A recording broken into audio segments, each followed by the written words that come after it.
Hi, I'm Josie. We also have Lily and Caitlin. I'm Renee. I'm Cassidy. Casey. I'm Charlie, and our presentation is on Luther Gulick, the father of basketball. Okay, so Luther Gulick was born December 4th, 1865 in beautiful Honolulu, Hawaii. He was the fifth of 7 children of his parents who were very big missionaries, Luther Halsey Gulick and Louisa Lewis Gulick. His father, which he actually shared his exact name, was very educated in medicine, and he was actually a writer about it in their local newspaper. His first 15 years, he studied abroad in Spain, Hawaii, Italy, and Japan, so he didn't really move to the US until 1880, where he actually enrolled and attended a prep school called Oberlin. There he studied with Delphine Hanna. In 1882 to actually 1883, he moved and transferred to Hanover High School. Obviously, he didn't like it very much because in 1884, he moved back to Oberlin.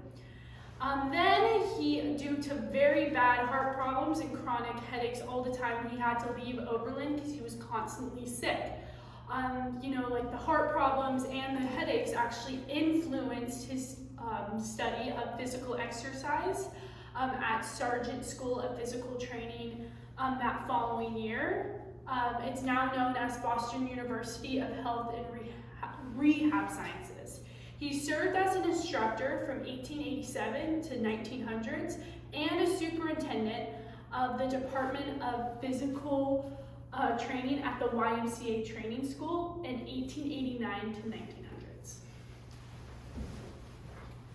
So Luther Gulick also designed a triangle logo, and that logo meaning the mind, spirit, and body, which later turned into the meaning for the Y in YMCA, representing the YMCA philosophy of the Y, meaning the spirit, mind, and body. He also represented the United States Olympic Committee during the 1908 Olympic Games. Luther also formed a girls' branch of the Public School Athletic League, which focused largely on folk dancing. Luther also directed physical training for the New York City public schools from the years 1903 to 1908. Luther also established the Public Schools Athletic League in New York City in 1903. He also helped establish the Playground Association of America in 1906, which we will talk about more later. And he also was influenced by Delphine Hanna, which we'll talk about more later, as well as Thomas Wood. So although he was influenced by many, he actually influenced probably the biggest instructor called James Naismith. He influenced him to create an indoor game during the seasons between football and baseball, and that is now known as basketball. He told him to spread the sport, and with doing so, James Naismith decided to chair the committee of the Amateur Athletic Union. Then later on in 1959, Gulick was actually represented in the Hall of Fame as a contributor of the game basketball, where he actually got the name Father of Basketball. Switching more onto the topic of how what he has done has impacted us today in kinesiology today, he was a big promoter again of play and helped create the physical education curriculum, which we can now see that impact of play in the current curriculum that is in these schools, in elementary, middle school, and high school, and even in college, as they are more centered around playing and having interlinking fun and education into the physical activity that they are doing.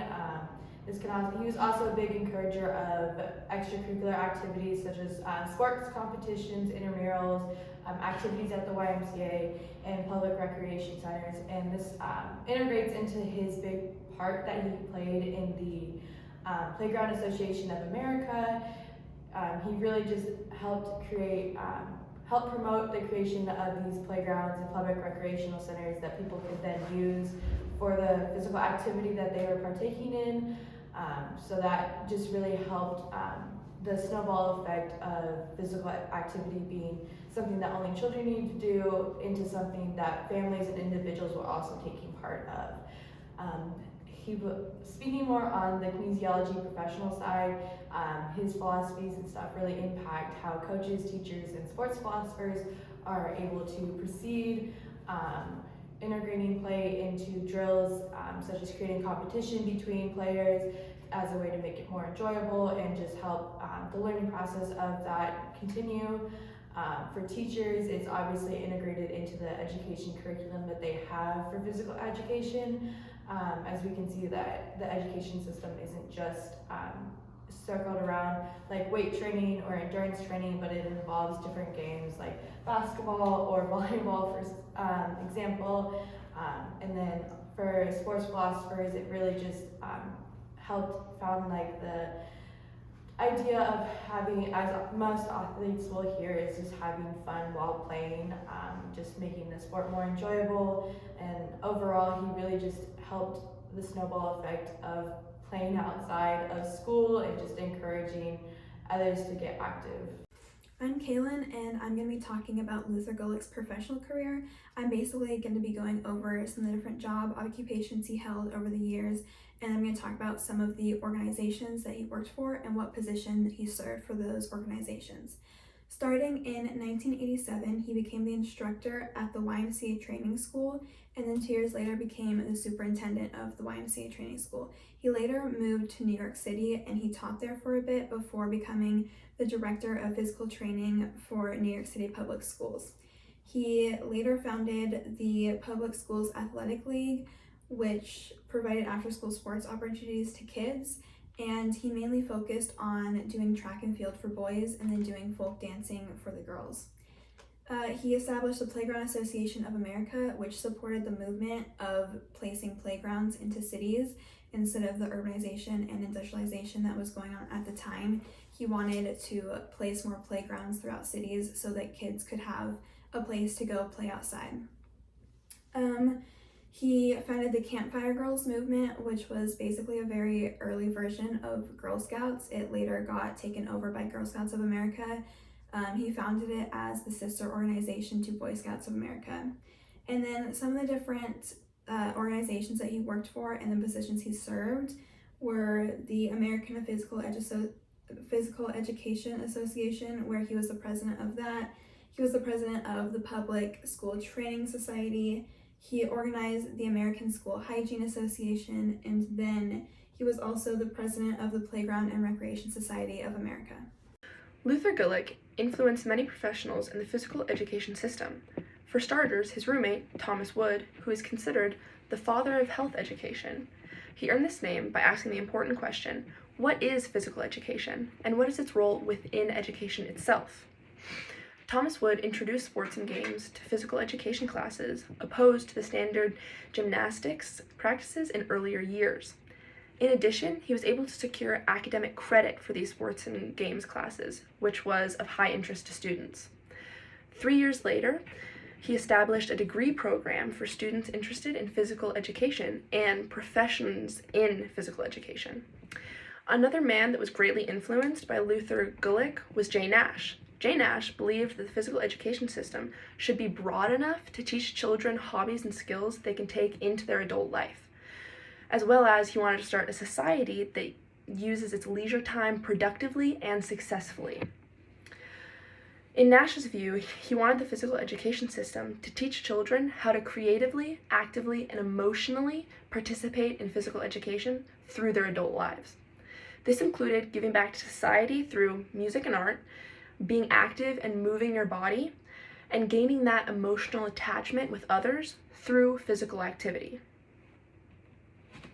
Hello class, welcome to Fed 101, where today we will be starting our new unit of basketball.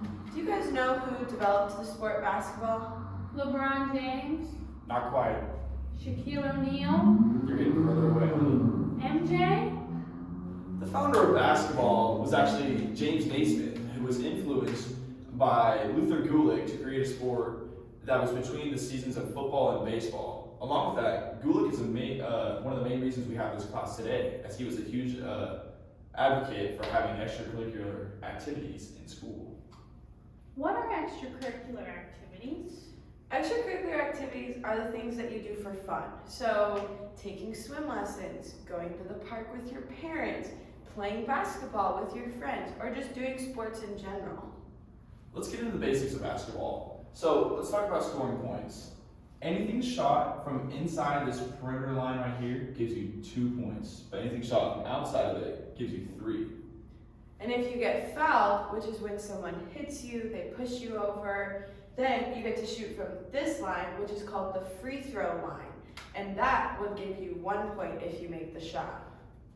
My brother plays basketball, and he always goes, and one! I never know what that means. Can you explain it? Well, an and one in layman's term is shooting the ball as you're getting fouled in the air. So with that, you shoot the ball and you get 1 extra shot from the free throw line. Let's talk about this half court line right here.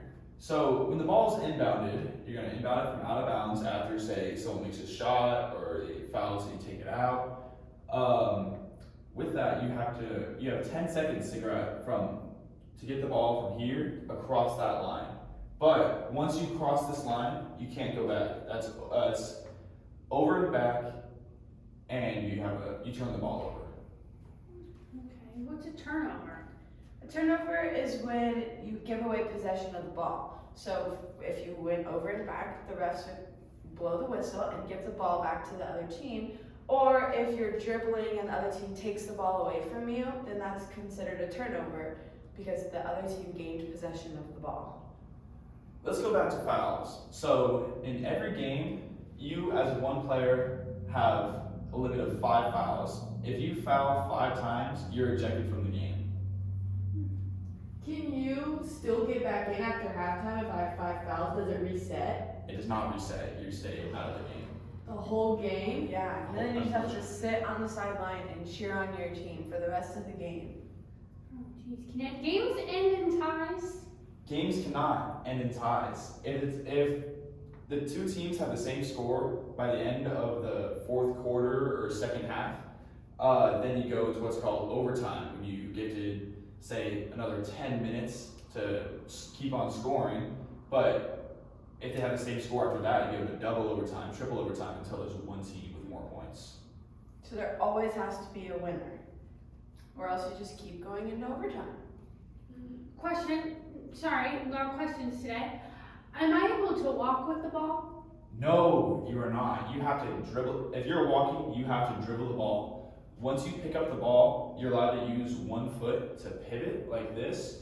But if you take more than 1 step with 2 different feet, that's called a travel, and that's another turnover. Or if you pick up the ball from dribbling and then start dribbling again, it's called a double dribble. And then the ball gets turned over again. Let's talk about length of basketball games. So as you're younger, games tend to be a lot shorter because for one, you're not as skilled and it's just a kid's game. But as you get older, they get longer and longer until you get to, say, high school, college, the pro level. When you get to college, there's 2 different lengths. The guys play in 20-minute halves, but the girls play in 20-minute quarters. And when you get to 10-minute quarters. 10-minute quarters, that was like me. Thank you. Yes. And when you get to the pro level, they play 12-minute quarters. So, who's ready to go play some basketball? So in conclusion, the main takeaways about Luther Gulick is that he lived and studied in many different countries before settling down in the United States, which gave him a more diverse perspective on things. However, he did have health problems that impacted his ability to continue being physically active. He then designed the YMCA triangle logo that represented the mind, spirit, and body, and that is still a logo that we currently see for the YMCA today. One of the biggest people that he influenced was James Naismith, who created the game of basketball, which led Gulick to later be named the father of basketball. His main focus was combining fun and education for physical education and recreation for children, and mostly focusing on play. He also founded and served as the president for many organizations that related to physical education for the youth.